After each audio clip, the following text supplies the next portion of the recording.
Hey, what's going on, everyone? Welcome back to another episode of Star Wars Coffee, where in today's episode, we're going to be taking a dive into the third episode of the final season of Star Wars The Clone Wars. That's today here on Star Wars Coffee. I have spoken.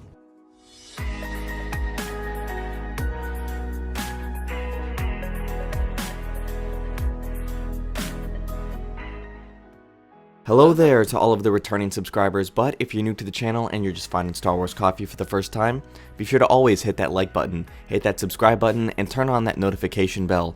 And don't forget to check out Star Wars Coffee on Twitter and Twitch. And don't forget to check out the official Star Wars Coffee merchandise. Links are in the description below. Do it. And now let's go to a galaxy far, far away. This is the way. The third episode of The Clone Wars Season 7 came out yesterday, and it was such a good episode. I like how the first 3 episodes thus far have been continuation on one storyline, but it does lead me to wonder how many episodes are going to be in this final season. The more that it's gone on after these first 3, it makes me feel like that this is going to be a full length of 20-something episodes season, rather than just the 11 like we got with the Lost Missions of The Clone Wars that eventually became Season 6. However, with that being said, this episode and this current story arc focuses on Rex and Anakin, mainly along with the Bad Batch, and it centers around the clone trooper Echo. And this episode was just a continuation of Rex and Anakin and the Bad Batch finding Echo and then now trying to rescue him. So it is a continuation of episode 2. Overall, I thought this episode was great. The music wasn't as good as the first 2 episodes, but there was less room for it in this episode, I believe. But you know, overall the episode was excellent. It's still a great arc. The arc is excellent. I really liked the episode. I loved Echo in it. I loved Rex. Anakin was such a great character, and I always hate to say that when we're talking about pre-episode 3 Anakin, because we know what happens to him. But, you know, it is what it is. Anyway, so there's no one coming to help them after they get Echo and they find Echo. Anakin knew that this was likely going to happen, that they were going to be on their own, and that there was no timetable to disconnect Echo, right at the beginning of the episode. And this leads to a bit of an issue with all of these droids closing in on him. And then we have Echo finally getting rescued, and Rex asks him how he's doing, and he says he's got a bit of a headache. Good comedy line there, good line, good sentiment there. And Echo is essentially leading this rescue. Since they got into his mind, he got all of their schematics and everything. And Breaker trying to destroy the machine, and Anakin uses the Force to save them. That was excellent. He's throwing bombs on him, and then they're closing in on him, and Anakin just gets the Force up there after he throws them up. That was a really good portion of the episode. I really enjoyed it. The whole episode was paced very well, and their problem ensues during an escape when Tech calls the creatures to escape, and the droids are on the bridge with them, coming at both sides, and they just have to jump on them. That was good. Also, Breaker's funny line about heights, and he looked down and he thinks he's going to be sick.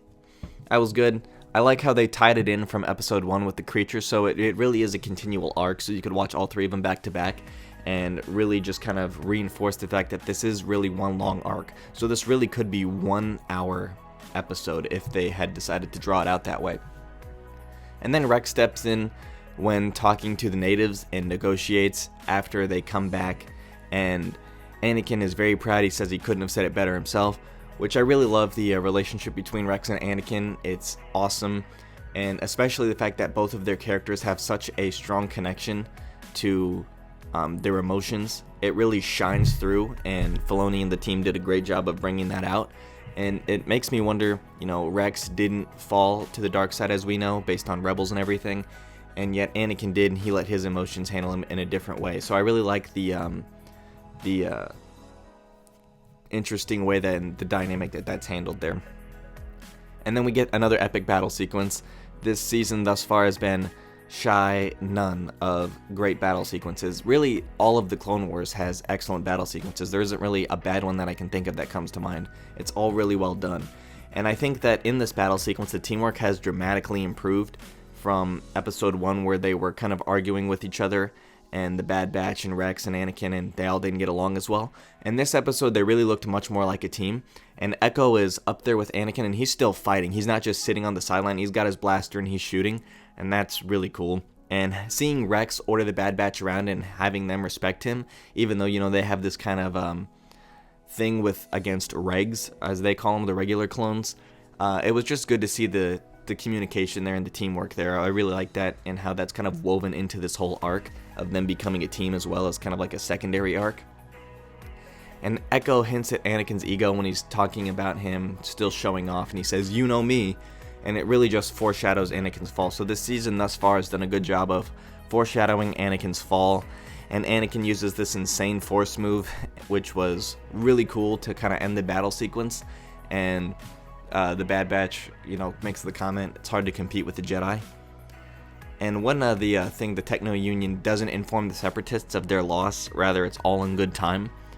So Echo, at the very end, gets his little emotion, and I assume, he's going to be more of a part in the next episode as well, because this arc isn't really wrapped up yet. I assume that'll happen next, and then we'll get to maybe a different arc, a different type of mission that's going to be on, because this one's clearly victorious. Now we just have to see what the aftermath of this is. So Echo gets his moment at the end, which kind of foreshadows what's coming, just in terms of wrapping it up and trying to get back to what it was. But it also foreshadows the fact that Order 66 is coming. So, because this takes place during Revenge of the Sith, this season does, it overlaps with it. And the fact that Rex hints at maybe it'll be the way it was, having Echo's hope there, we know is not gonna come to fruition, is just kind of bittersweet, in the sense that he's rescued, he's happy, but we know what's coming because we're outside looking in on this whole thing. But overall, the episode was really great. I'm pumped for next week's episode. When the trailer drops, I'll post that for you guys, as I have been. If you don't want to miss any of that, be sure to subscribe to the channel. But other than that, thank you guys for watching. May God bless you, and the Force be with you. If you enjoyed this episode, and frankly, even if you didn't, don't forget to subscribe. Do it. And if you want to help spread the word, please give this video a thumbs up and tell your friends to subscribe.